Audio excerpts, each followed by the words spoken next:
Bom dia. Bom dia, Raul. Retomar o shiur que já faz bastante tempo, leis de filosofia. A gente, desde que começou, um mês antes do Rosh Hashanah, a gente já começou a ver as leis de Rosh Hashanah, Yom Kippur, etc.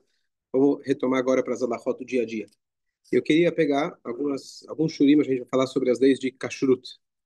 As leis de Kashrut, elas pertencem a seção do Shulchan Aruch chamada Yorei Deah. Yorei Deah significa aqueles que são professores, rabinos. Então, quando você fala a pessoa fez o rabinato, a matéria básica do rabinato é você estudar sobre o kashrut, sobre as leis de kashrut. Mas tem muita coisa que é essencial para cada um saber no seu dia a dia. Então, vamos pegar aqui alguns conceitos e começar a explorar eles. O primeiro conceito que ele aparece na Torá sobre kasher, que se aplica na nossa alimentação, é a proibição que Hashem já falou para Adam Arishon, depois falou ela para Noah. Qual que era a lei alimentar que Hashem falou para Adam e para Noah? Restrição alimentar. Não podia comer daquele ano. Primeiro, aquele fruto. Ok? Então aquilo era pontual para aquela situação. Não temos mais isso. E era só. Hã? Adão não podia comer carne, né? Adão só podia Adam não comer. podia comer carne Só e podia Noah não podia comer, é, parte de animal vivo. boa, parte de animal vivo ou comer, a Torá fala, sangue. Fala. Foi nessa última paraxá, não é, Rabino, se eu estiver enganado, por favor, mas que ele falou que foi pelo mérito de Noa que a humanidade passou a poder comer carne, né? Exatamente. Antes só se alimentava de vegetais, né? Exatamente. Aí veio nessa paraxá falando da questão do sangue e tudo. Sim, Você não uma pode vez comer que a sangue. Torá permite comer carne, ela te dá as restrições. Exato. É. Te dá as Qual restrições. era o problema? Tanto podia comer. Você treinou Fiquei pra trás. Vamos lá. Não passou pelo É verdade. A carne não podia. É a possibilidade de carne fazer, não que todos Então, então vamos lá. O vegetarianismo sempre cai, né, nesse tema. Eu vou trazer uma explicação que eu vi esse ano muito bonita, em cima, acho que você não conhece essa, muito interessante, sobre a permissão da carne. Já expliquei outras vezes, mas um detalhe que eu não conhecia, que é o seguinte: a explicação clássica do Rashi é de que Adam Arishon ele podia comer vegetais, certo? E depois chegou o dilúvio, e a partir do dilúvio, depois do dilúvio, Hashem falou para nós, você pode comer também animais, certo? Só que conforme o Ramban, comentarista, o Nachmanides, ele se apega às palavras que estão lá na Torá, ele fala que não era todos os vegetais que o Adam Arishon podia comer.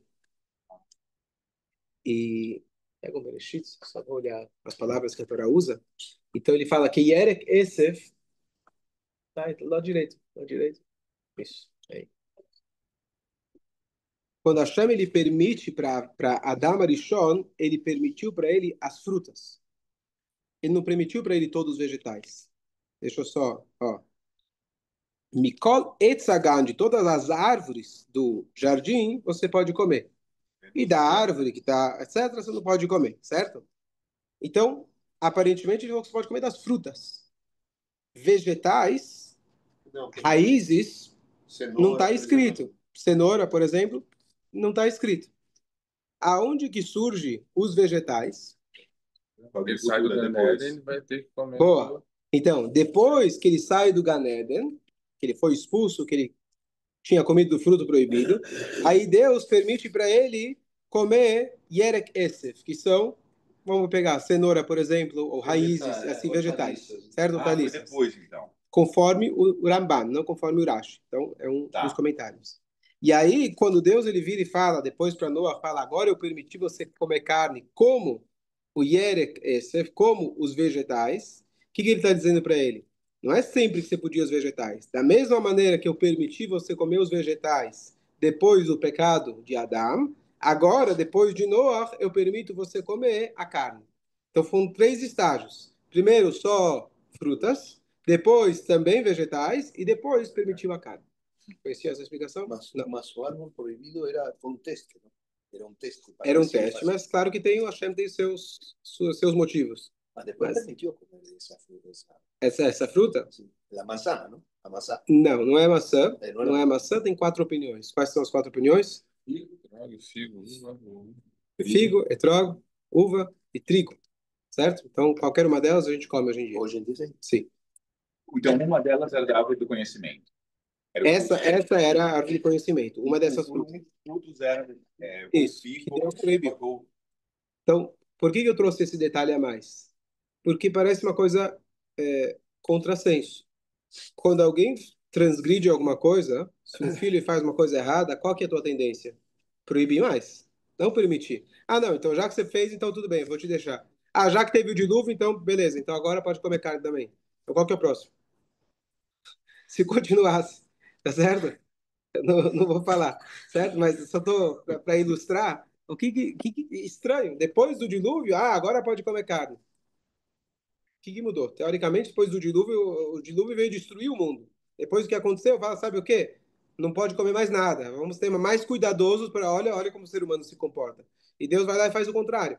Fala, não, agora você pode comer carne. mas pelo que eu entendi na Torá, nessa última paraxá, foi pelo mérito de Noa, da bondade dele, Por ele ter da cuidado dos animais, virtuosidade. etc.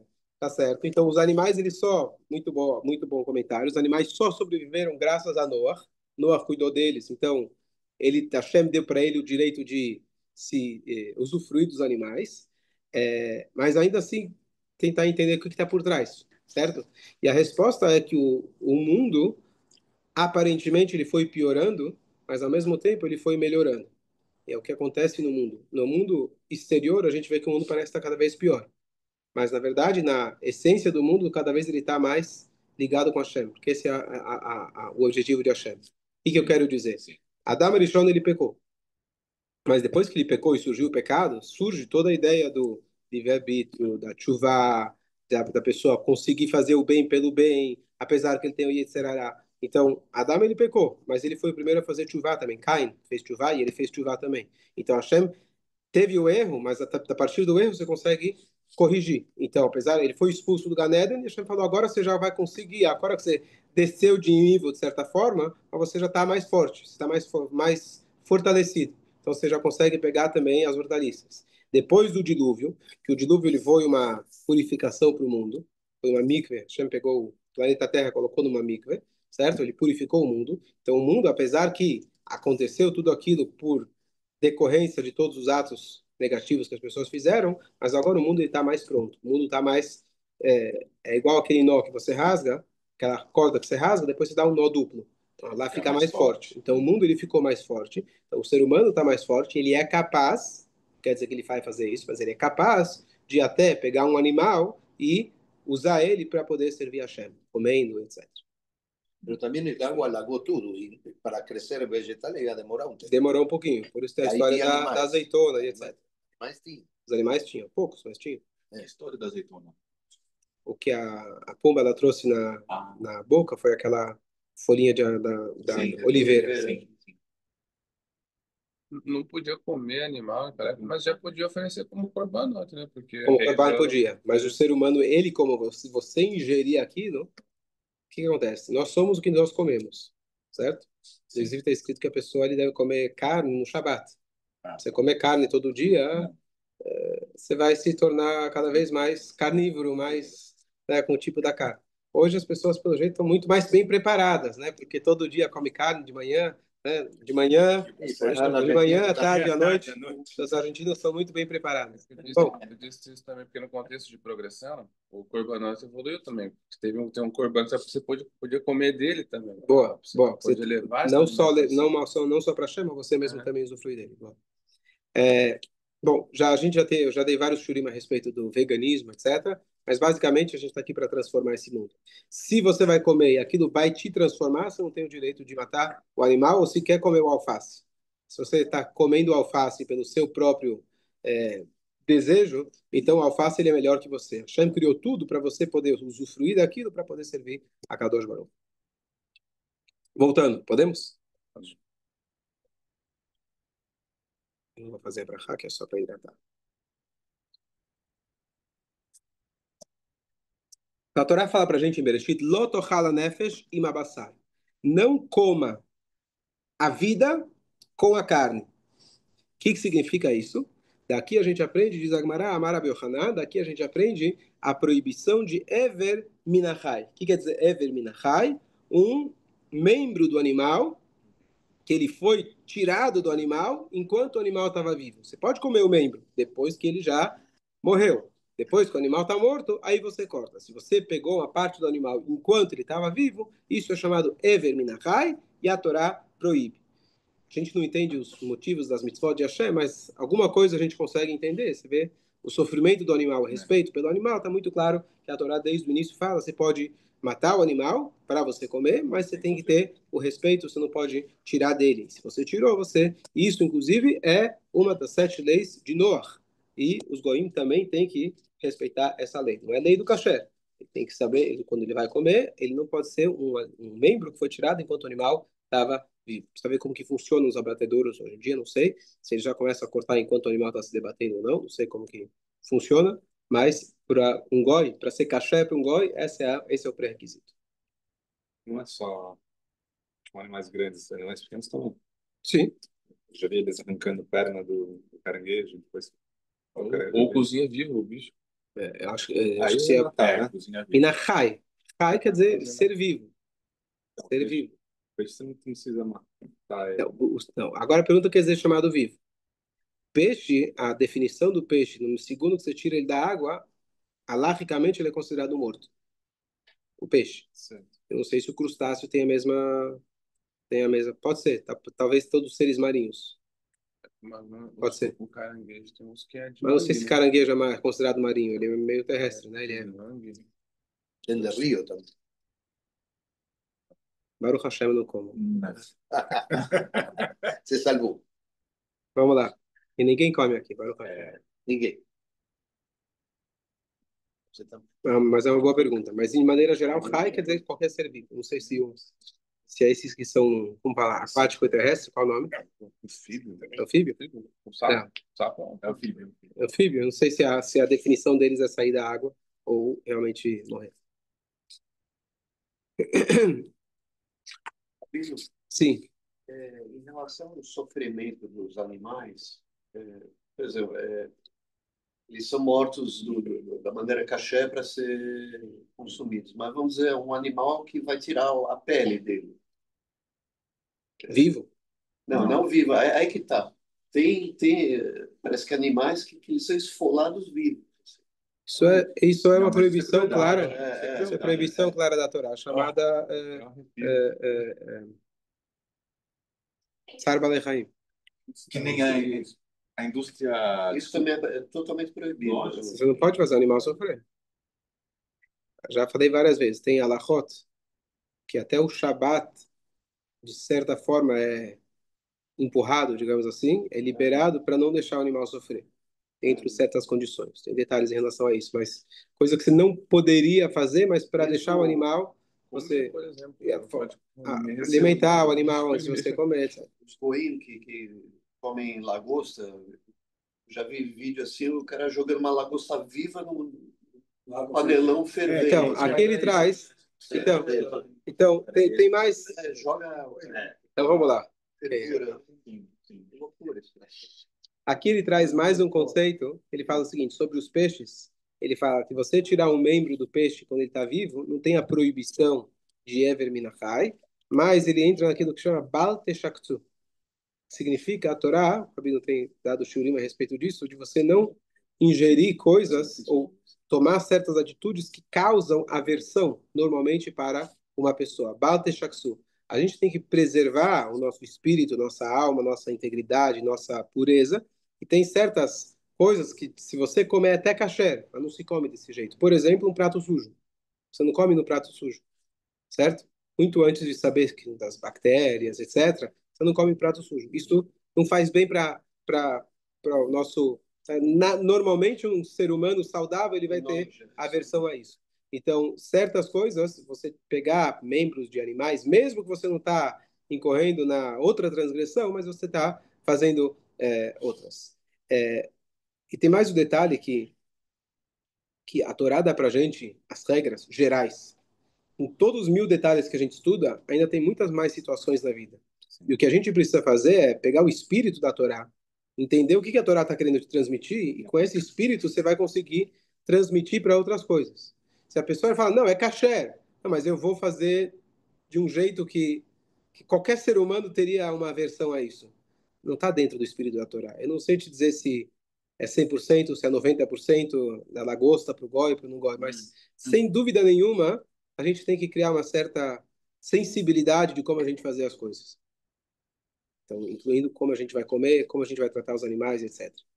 Eu vou dar um exemplo. Pela Halachá, curiosamente, não tem uma proibição de caçar.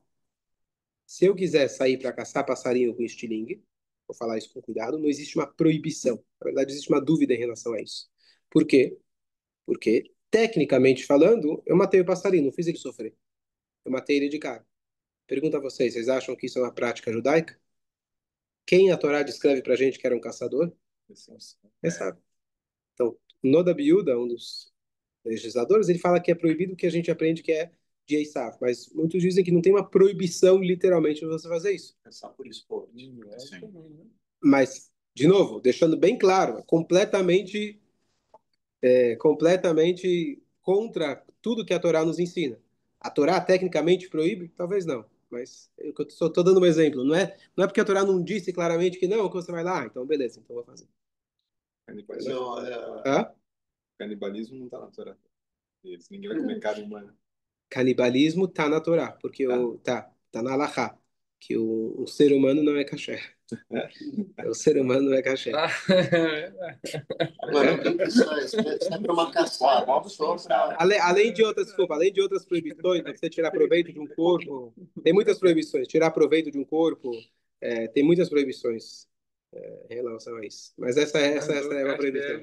Alguém que sai para uma caçada só para ter um troféu, assim, também não é uma coisa Por isso eu estou judaica. falando, não é? Absolutamente contra todos os valores que a Torá dá. Você vai encontrar, talvez, uma brecha, a lei não disse claramente que não pode, mas não é assim que a gente encara a Torá. Rabino estava falando do Esav, né, que ele era um caçador, né? Mas ele caçava por esporte ou para alimentar as pessoas? Acho que pode aumentar. Eu, Eu acho que é a notícia. Eu assisti, Ele isso, ladrão também, né? Então, não tá, se alguém caça para comer, ele não é um caçador, ele está buscando alimento, e era permitido. O Goi não precisava fazer shkita. Então ele caçava o animal e comia, não teria problema. Dizer que é caçador parece dizer que era o ofício dele, era o lazer dele. Eu acredito que era uma coisa. A Torá não está descrevendo isso como uma necessidade básica ou como um elogio a Esav, uma boa característica. Está descrevendo ele como quem era o Esav. Ele era peludo, era caçador, ele matava e etc. Várias outras coisas. o ofício dele era. Mas, roubar, né? Rabino, Também. tem que ter um Enganar. caçador na sociedade. Porque, por exemplo, se você vai comer o alimento, tem que ter quem mata o animal, tem Por que isso. ter quem faz. Mas Entendeu? quando a Torá Tem- descreve tem ele como diferentes caçador, pelo menos a definições. impressão que dá, não é que ele está caçando para. Ele fazia isso como ofício para poder ganhar dinheiro, para poder alimentar as pessoas. Não é o que a Torá está dando a impressão. Entendi. Ou mesmo quando a pessoa mata, né, você tem que matar e tem que matar. A pessoa, às vezes, ele fala, lamento muito, tem a história famosa quando o Baal Shem Tov, ele viajou da cidade, e aí uma mulher ela depois chegou e falou, mas a carne que esse show, o Baal Shem Tov viajou, e ele deixou uma outra pessoa para tomar conta, para matar os animais, ele fazia atividade. E aí uma mulher chegou reclamando, falou, mas espera aí, eu fui até esse shochet, mas ele não fez direito. Como assim não fez direito? É shochet, é um cara que sabe fazer direitinho. Ou não, mas quando eu ia no Baal Shem Tov, ele fazia de outra forma. Ele falou, o que ele fazia? Ele afiava a lâmina da faca com as lágrimas dele. Esse aqui não faz assim, então ele achou que não estava kasher. E quer dizer, não chegava, vai lá e mata o animal. Eu tenho aqui uma missão e eu estou lá matando o animal com o intuito de uma mitzvah. Eu não estou fazendo isso para depositar minha raiva e etc. Pelo contrário, você não pode nem fazer força, você tem que fazer sem força. É aquele cara que acha que vai fazer, eu vou matar animal, é legal, ou tem qualquer tipo de prazer. Não, você tem detalhes, cuidados muito, muito fortes. Então você vira para o animal, meu querido, meu caro amigo, você está aqui numa missão e eu estou aqui para te ajudar a você completar a tua missão. E não com esse intuito. Então quando você fala que Esav era caçador, por mais que seja, vamos supor, que era só para se alimentar, mas a descrição da Torá, do perfil de Esav, é que ele fazia com o intuito de caçar, de matar e etc. certo?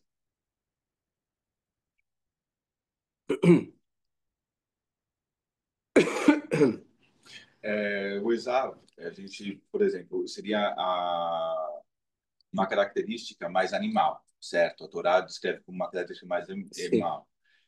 E o irmão como o inteligente, a parte, o estudioso. estudioso, né? E os dois estão no ventre da mãe. Tanto o lado animal quanto... E ela não sabe, né? Tanto que quando ela passa numa festa, uma barriga e depois passa... Então ela não Sim, sabia, né? Então, o que a gente pode pensar? Que para nós, é, podem ser dois, né? Mas também pode ser, né? Como a gente já viu em muitas discussões, os nossos dois sim. lados, né? O nosso lado mais animal e o nosso lado mais intelectual, o nosso lado mais elevado. E é necessário esses dois lados, não é? São necessários esses dois lados. E como muitas vezes lidar com isso? Algo que não é considerado elevado, mas que é necessário. Fez a pergunta das perguntas. Bem elaborada. Esse é o propósito que a Hashem colocou a gente aqui no mundo. Se não tivesse esse outro lado, não teria o que fazer aqui. Os judeus já têm bastante. Todo o propósito é fazer o que o pai do Esav tentou fazer com ele, começou a fazer com ele. É olhar esse potencial dele e direcionar esse potencial dele, certo? Sim, Se não fosse a inveja, por exemplo, você não teria economia. sim, A inveja, ela motiva as pessoas. Eu quero ter mais do que você. Se eu não tivesse inveja, se eu não tivesse ambição, então o que que eu preciso fazer com a ambição, com a inveja? Então eu vou ter que direcionar ela para eu trabalhar e trabalhar de maneira saudável, não permitir que ela me consuma. Então, as coisas ruins que o Esav ele tinha, ele poderia ter usado tudo isso para poder servir a Hashem, e seria maravilhoso. Não só seria maravilhoso, seria muito melhor do que o próprio Yaakov. Quando sim, Deus ele criou o mundo, está escrito Deus falou que era Tov Meod. Tov Meod, muito bom. Tov é o Yetzer Tov, Tov Meod é o Yetzer Hará. Assim está escrito. Bom é aquilo que naturalmente é bom. Muito bom é aquilo que não é bom e você transforma para virar bom. bom, Então esse é o nosso objetivo aqui na vida. Como fazer isso? Essa é a nossa luta aqui na vida. A gente todo dia está lutando, transformando, direcionando nosso Yetzer Hará. Perdeu? Caiu no chão? Se levanta, respira fundo e continua a guerra, que tem muito o que fazer. Tem comentaristas que dizem que o Esaú poderia ser melhor ainda. Isso, sim, eu exatamente. já Exatamente. Exatamente. Por isso que o Yitzhak, no sentido mais profundo, gostava dele. O sentido mais clássico é que ele enganava ele era cego, ele não Mas o sabia. Isaac sabia o potencial, né, Mas do filho, né? a explicação mais profunda é que ele sabia exatamente quem era o filho, mas ele também sabia o potencial que ele tinha. Caim também. Caim é um Sim, empreendedor totalmente com atitude, sim. potencial gigante também. Normalmente, uma coisa que eu peço para Hashem para não ter, que é péssimo, mas às vezes você olha para pessoas e fala, esse cara, uau, esse cara é fora de série. Você não imagina os desafios que essa pessoa tem. É, Às vezes você olha para uma pessoa e o cara tem, assim, uma coisa divina. Às vezes a pessoa tem um talento, você fala, não é, é uma coisa fora do comum. Possível. Fora do comum. Mas você não imagina como isso vem junto com o pacote. Porque quanto maior o potencial, maior é o desafio. Assim dizem nossos sábios. Então, eu sempre digo aquela famosa, sabe, quando a Mashiach chegar, as pessoas vão fazer fila. Fazer fila para perguntar, Mashiach, peraí, por que que eu... Olha o que que aconteceu com a minha vida. Você é o cara que vai responder tudo? Eu não estou entendendo. Olha o que aconteceu comigo. A, B, C, D. Mashiach vai falar, tá bom, beleza. Você não gostou? Então vamos, a gente pode trocar. Você entra num salão cheio de sacolas. Fala, escolhe a que você quer. Pode escolher a que você quiser. Ele começa a ver uma sacola, sacola de ouro, cheia de moedas em cima. Aí ele começa a tirar, que bonito, eu acho que eu vou pegar essa. Ele começa a descobrir, embaixo do ouro tinha briga, embaixo do ouro tinha. Não, essa acho que não. Aí ele começa a ir para outra. Essa acho que não. Daí que ele pega uma e fala: olha, isso aqui não é tão bom, mas também não é tão ruim, essa é razoável. Ele leva lá para uma Mashiach e fala: essa era a tua mesmo. Essa, essa é a tua. Vamos lá. eu tenho uma questão que eu vou adicionar uma coisa da minha profissão, Rabino, aqui, esse negócio de família, né, do pai que prefere tudo, você vê que muito na dinâmica familiar, o que acontece muitas vezes, o pai e a mãe dão atenção para um filho, E aí depois aparece na família, você dava muita atenção para esse, mas é porque aquele estava precisando Sim. mais. É que ele tinha uma dificuldade, tudo, e o outro não percebia. Aí depois, às vezes, numa questão de terapia, numa discussão familiar, alguma coisa, a pessoa vai descobrir que por que era. Então não é que ele gostava mais dele ou que ele não tinha tanta atenção, é porque aquele filho realmente precisava daquela atenção. É verdade, por um lado, mas na Haggadah, quando a Torá fala dos 4 filhos, a Torá enumera os 4 filhos. O primeiro filho que ela coloca é o sábio, depois o perverso, etc. Então, tem muitas explicações a respeito dos 4 filhos, a ordem dos 4 filhos, mas o primeiro ponto é você saber que aquele que está indo bem, normalmente a gente dá menos atenção, ele está indo bem. Você tem que saber que Sim, ele está indo precisa. bem, ele precisa da atenção e ele está em primeiro lugar. Não que ele tem prioridade, mas você olha o positivo, você não pode falar, aquele faz muita bagunça, então ele vou fazer com ele, né, 1000 coisas. Então, ele Mas está em muitas primeiro famílias lugar, fazem isso. faz. Então, se fosse fácil, não estaríamos aqui. Vamos lá. Mais uma. Mais um comentário? Não, Não. não. Não. Uma outra proibição da Torá é em relação aos ovos. O ovo, qual ovo que é um ovo kasher? Do que depende para o ovo ser kasher? Mas é sangue. Tá? Que a galinha seja Que a galinha seja kasher. O ovo de quem veio? Essa é a primeira definição. Ovo de avestruz. Avestruz é kasher? Não, então o ovo da avestruz não é kasher. Tá certo? A famosa pergunta do ovo de codorna. É, Já dei um shiur bastante sim. extenso sobre isso, que tem dúvidas, mas a dúvida não é em relação ao ovo. O ovo é a consequência. A pergunta é se a codorna é kasher. Se a codorna é kasher, então o ovo pode ser kasher. Então, é um caso duvidoso, só para deixar claro, para não entrar no mérito da questão. Aqui no Brasil, os rabinos proíbem a codorna. Tá? Então, é proibido. Rabino, e também os ovos, o senhor sempre vai na cozinha sem fazer aquelas Ó, caixas para ver se tem aí, um pontinho então de vamos lá. sangue, né? Então, Aí sim é caché, então, né? quais são as... Então, o primeiro critério é que seja um ovo de uma ave, que é kasher. O segundo critério é que esse ovo ele tem que estar no estágio de ovo e não no estágio de virar pintinho. Se ele está virando pintinho, você está comendo um pintinho morto, sem escritar, e você tem aí vários problemas. Então, o sangue é um dos problemas, e o sangue também, às vezes, é um indicativo de onde já está na evolução daquele ovo, tá certo? Então, tem regras na Halakha muito claras de os detalhes de como o ovo já está. Hoje, Baruch Hashem, a gente tem, primeiro que os ovos não são galados hoje, são feitos tudo por hormônio, então eles têm uma outra categoria, logo vou explicar. Então, ou seja, desse ovo nunca vai virar um pintinho, porque não vem de macho e fêmea, é só hormônio. Os ovos que a gente come, a não ser que seja o ovo caipira. Então, mas os ovos que a gente come por aí é sempre esses ovos que não são galados. Então, eles entram numa outra categoria porque ele nunca viraria um pintinho. Mas qual que é a regra do ovo em geral? Então, você abre o ovo, você tem que verificar se não tem nenhuma gota de sangue. Como você verifica? Então, você tem que abrir o ovo dentro de realmente um copo transparente, uma vasilha transparente, ou antes de você jogar a gema, você conseguir, joga de um lado para o outro, para você ver se não tem nenhum pontinho de sangue. Se tem pontinho de sangue, você tem que descartar aquele ovo e lavar o pote, certo? Quando você cozinha o ovo, o pontinho de sangue, ele muda de cor e de lugar. Ele fica normalmente mais preto e ele sai da gema, quer dizer, ele está fechado, né? Então, da gema ele fica na clara, na parte da clara que toca na gema. Então, você tira a bolinha, você tira a gema, você tem que verificar aquele interior se tem algum um ponto preto. Não é um ponto preto qualquer, é um ponto preto que você vê claramente que é de sangue. Aí você tem que descartar aquele ovo. Não entendi que horas isso. É Se depois passa. Se você cozinhou o ovo, você descasca o cozinhou ovo. o ovo. Se você cozinha e ficou ovo duro, então o que você faz? Você vai ter que abrir o ovo, você tira a bolinha, tira a gema, e aí você tem que olhar naquele espaço se tem um ponto preto. É lá que fica o sangue. Pode fazer isso no Shabbat? Pode? Pode. O pato é Hã? o pato. Pato é café? Sim, pato é café. Tem outras questões, sim. Tem outras quesões de como fazer a shkita. Pato é mais difícil de fazer a shkita. É mais difícil de você conseguir pegar os dois sinais chamados que é o esôfago, conforme ela é mais difícil, mas dá. Tem pato caché.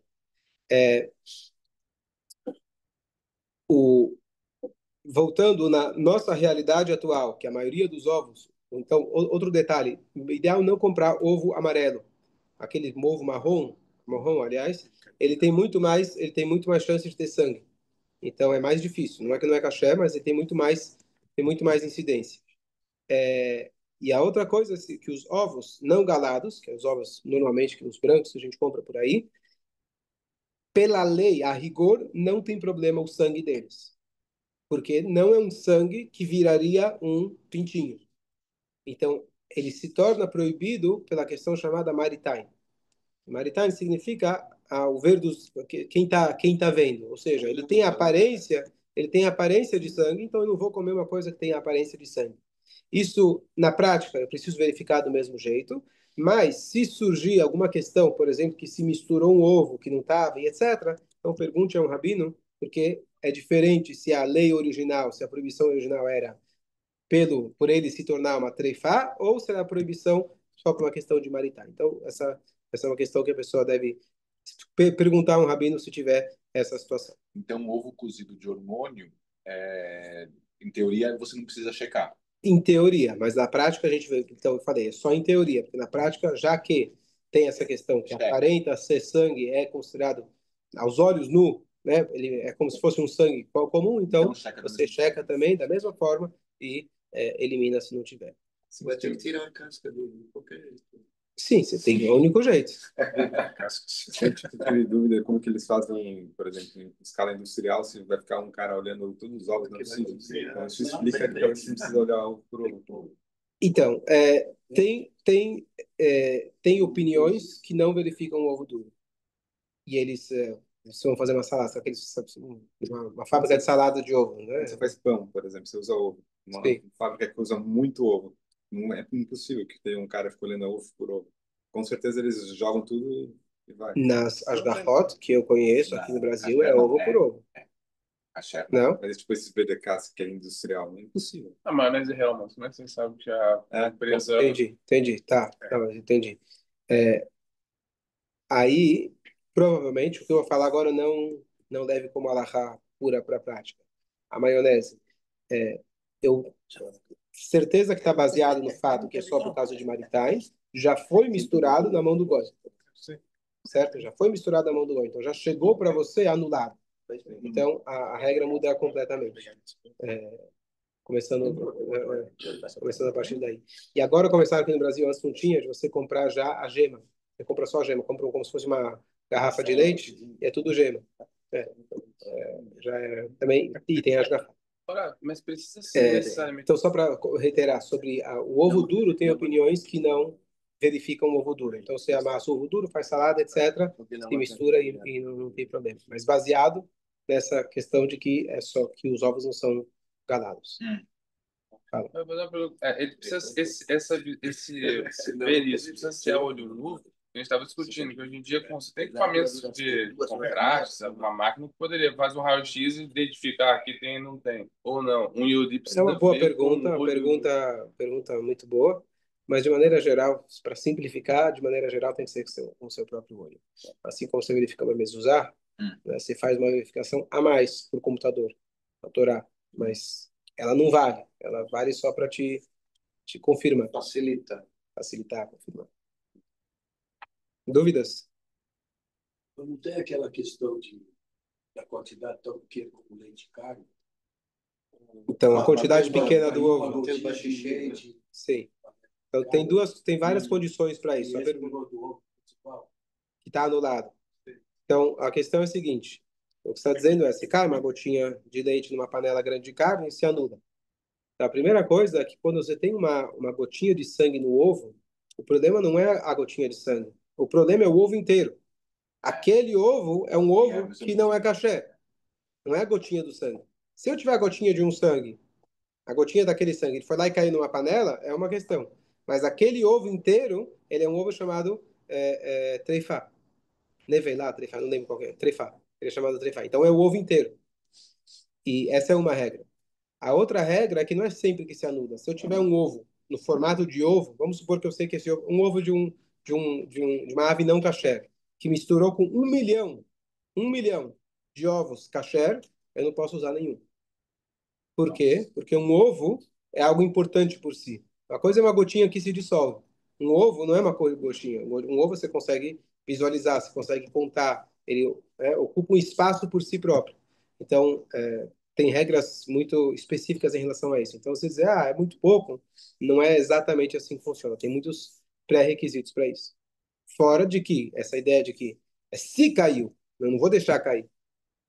Então, eu não posso deixar de verificar o ovo dizendo, mas só uma gotinha. Primeiro que é o ovo inteiro. Segundo que a gotinha, quando se aplica, é só se aconteceu, não que eu vou lá ativamente permitir que caia.